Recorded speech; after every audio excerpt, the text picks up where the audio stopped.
নমস্কার, আবারও চলে এলাম আপনাদের মাঝে নতুন একটি ভিডিও নিয়ে। আশা করছি সকলেই ভালো আছেন, আমরাও ভালো আছি। আজ হলো বুধবার আর এখন বাজে সকাল 10টা। আর সকাল সকাল দেখুন বরমশাইয়ের সঙ্গে একটু হাসি ঠাট্টা করে নিচ্ছিলাম। আসলে কি বলুন তো, আমি যা মারামারি বলুন, ঝগড়াঝাটি বলুন, সমস্ত কিছুই আমি আমার বরমশাইয়ের সঙ্গেই করে থাকি। তাই আনন্দের মুহূর্তগুলোও ওর সঙ্গেই শেয়ার করে থাকি। যাকগে, অনেক বেলা বয়ে যাচ্ছে, আজকে আর সেরকম কোনো কাজকর্ম নেই। তবে হ্যাঁ, অনেক দিন থেকে বেড কাভারটা চেঞ্জ করা হয় না, তাই আজকে আমি বেড কাভারটা চেঞ্জ করে নিলাম। আর ভাবছি চেঞ্জ যখন করেই নিলাম একটু ধুইয়ে দিই। তাই দেখুন ধুয়ে কত সুন্দর মেলে দিয়েছি।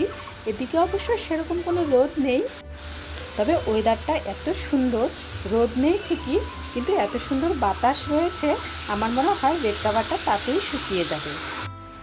দেখুন কত সুন্দর করে নিজের মতো করে আপন মনে বয়ে চলেছে বাতাস। কতই না ভালো লাগছে এই মৃদুমন্দ বাতাস।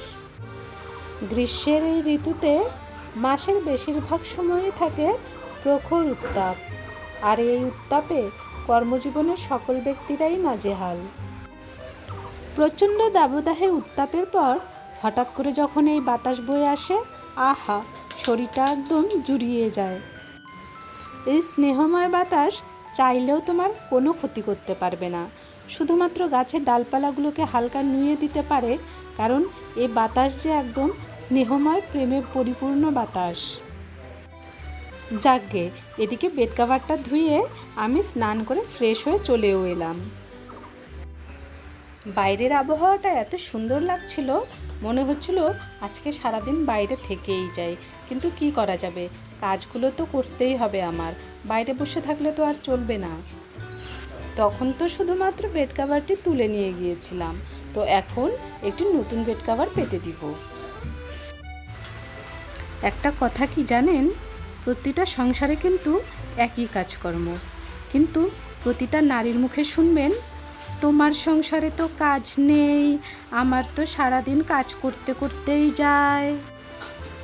আর যদি থাকে একই সংসারে 2-3 জন, মানে কাজ করার মতো 2-3 জন, তাহলে তো কোনো কথাই নেই।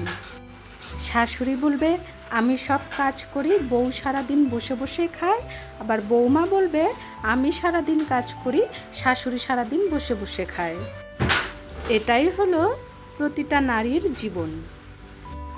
হায় রে, কাজ আর কাজ।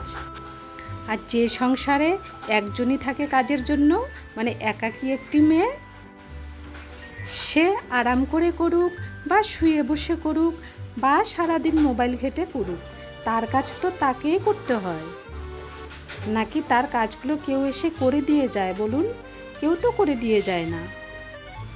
কিন্তু নারীদের মুখে বড় বড় বাতেলা শুনতে পাবেন, এটা কিন্তু বন্ধ থাকবে না। এটা হচ্ছে প্রতিটা নারীর সবথেকে বড় গুণ। যাকগে বাবা, আমি আমার কাজকর্ম নিজের মতো করে করে ফেলি। এই দেখুন কত সুন্দর করে বেড কাভারটা পেতে ফেললাম, এখন একটু ঝাড়ু দিয়ে ফেললাম।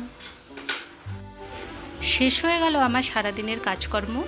এখন একটু খাওয়া দাওয়া করে রেস্ট করে নেব, তারপর শুরু হবে সন্ধ্যাবেলা থেকে আবার নতুন করে কাজ, মানে সন্ধ্যার আয়োজন। বলতে বলতে সন্ধ্যা হয়ে গেল, বড়মশাই চলে এসছে, আর আসার সঙ্গে সঙ্গে 1 গ্লাস শরবত বানিয়ে দিচ্ছি। আর এই যে জলটা কিন্তু কালো নয়, স্টিলের গ্লাসে আছে, তো তার জন্য কালো দেখাচ্ছে। যাকগে, এত গরম থেকে আসে, তো আসার সঙ্গে সঙ্গে যদি একটু লেবু আর বিট নুন দিয়ে চিনি দিয়ে একটু শরবত করে দেওয়া যায়, তবে একটু আরাম হয়। আর লেবু তো আমাদের কাছেই আছে। শরবত দিয়ে তারপর শুরু করব বাকি কাজকর্ম বলতে এখন একটু টিফিন করে দিতে হবে, যেহেতু সারাদিন পরে আসে, যার জন্য একটু ভারী টিফিন দিতে হয়। আর সন্ধ্যার আয়োজন করেছি মটর দিয়ে ঘুগনি করেছি, আর করেছি রুটি। আর আমি যেহেতু রুটি খেতে ভালোবাসি না, আমার জন্য করেছি লুচি। এগুলোই এখন খাওয়া দাওয়া হবে। তবে হ্যাঁ, লুচি খাওয়াটা কিন্তু সবসময় ঠিক না, তবে আমি সবসময়ও খাই না, কিন্তু যখনই আমার বড়মশাই দেখবে আমি লুচি খেতে বসছি, ব্যাস ওর গাল ফুলে যায়। ওই একটাই কারণ, মানে লুচিটা তো তেলে ভাজা জিনিস, সবসময় খাওয়াটা ঠিক না, এটাই ও আর কি আমাকে বোঝানোর চেষ্টা করে, আর কিছুই না। দুজনের জন্যই খাবার রেডি করে নিয়েছি। বড়মশাইও ফ্রেশ হয়ে চলে এসছে, আর ও যেহেতু ক্যামেরার সামনে আসতে চায় না তাই ওকে দেখাইনি। যাকে ভিডিওটা আজ এ পর্যন্তই থাকুক। সকলে ভালো থাকবেন, সুস্থ থাকবেন। দেখা হবে আগামী ভিডিওতে।